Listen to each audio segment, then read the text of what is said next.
मंत्र एक शक्तिशाली प्रक्रिया है, लेकिन उनका इस्तेमाल ठीक से होना चाहिए और उनकी दीक्षा ठीक से होनी चाहिए। शक्तिशाली ध्वनियों के गलत उपयोग से समस्याएं पैदा हो सकती हैं। मैं अमेरिका में था और कोई एक महिला को कार्यक्रम में लेकर आया। वो 7 दिन का कार्यक्रम था और मेरे पास आने से लगभग 6 या 7 या लगभग 8 महीने पहले वो अपनी आवाज़ खो चुकी थी।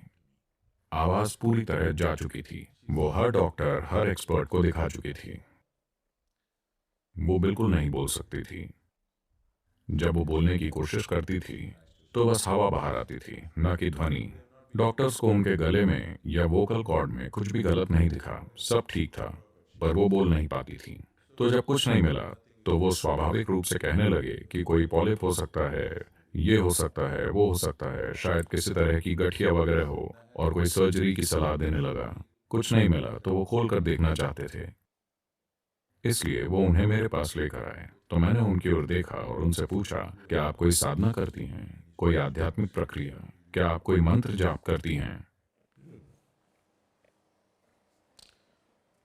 उसके बाद मैंने कहा, ठीक है, आप कार्यक्रम कीजिए, देखते हैं। 1, 2, 3 दिन बीत गए। वो बेचैन होने लगी क्योंकि उनकी आवाज़ वापस नहीं आई और मैंने उनकी वोकल कॉर्ड के बारे में एक भी शब्द नहीं कहा। तो चौथे दिन तक वो बहुत बेचैन थी। उसके बाद वो फिर आई और मैंने फिर उनसे पूछा, क्या आप कोई मंत्र करती हैं?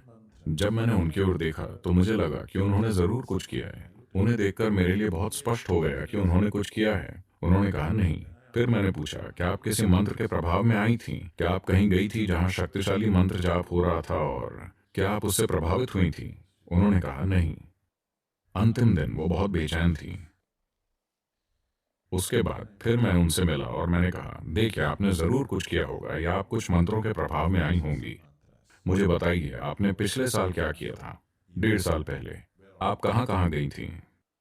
तब उन्होंने कहा, वो लिखती थी, वो बोल नहीं सकती। उन्होंने लिखा, मैंने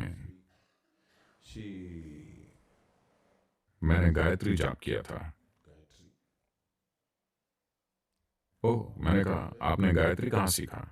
उसने कहा, मैं भारत गई थी और मैं वहां से एक सीडी लाई थी। जब भी मैं काम पर जाती हूँ, अटलांटा का ट्रैफिक ऐसा है कि उन्हें ऑफिस पहुंचने में 2.5 घंटे लगते हैं और जब वो ट्रैफिक में फंसी होती हैं तो वो इस तरह गायत्री करती हैं। जब ट्रैफिक नहीं होता, जब वो ड्राइव करती हैं तो वो गायत्री को छोड़ देती हैं। जब उनके पास वक्त होता है तो वो बस साथ साथ दोहराती हैं। वो एक अमेरिकी हैं, आप जानते ही हैं वो किस तरह मंत्र दोहराएंगी। शायद खुद सीडी ही गलत हो, और सबसे बड़ी बात है कि वो अमेरिकी हैं। संस्कृत के शब्द वो आसानी से नहीं बोल पाएंगी। नहीं नहीं, मैं अमेरिका के बारे में टिप्पणी नहीं कर रहा। अगर आपने भारत की भाषाएं नहीं बोली हैं तो संस्कृत बोलना बहुत मुश्किल होगा। तो तब मैं जान गया कि उन्होंने गायत्री का गलत उपयोग किया है। मैंने कहा, देखिए, अगर 3 महीनों के लिए आप आकर हमारे साथ भारत में रहती हैं तो हम कोशिश करेंगे, कोई गारंटी नहीं है, हम एक प्रयास करेंगे और देखेंगे। वो यहाँ आई और हमने उन्हें एक पूरी प्रक्रिया दी। 3 महीनों में उनकी आवाज़ लगभग 70% लौट आई। तब भी 30% आवाज़ नहीं थी। 30% नहीं होने का मतलब है, मैंने सबसे पहले उन्हें कहा, देखिए, बोलने की कोशिश मत कीजिए।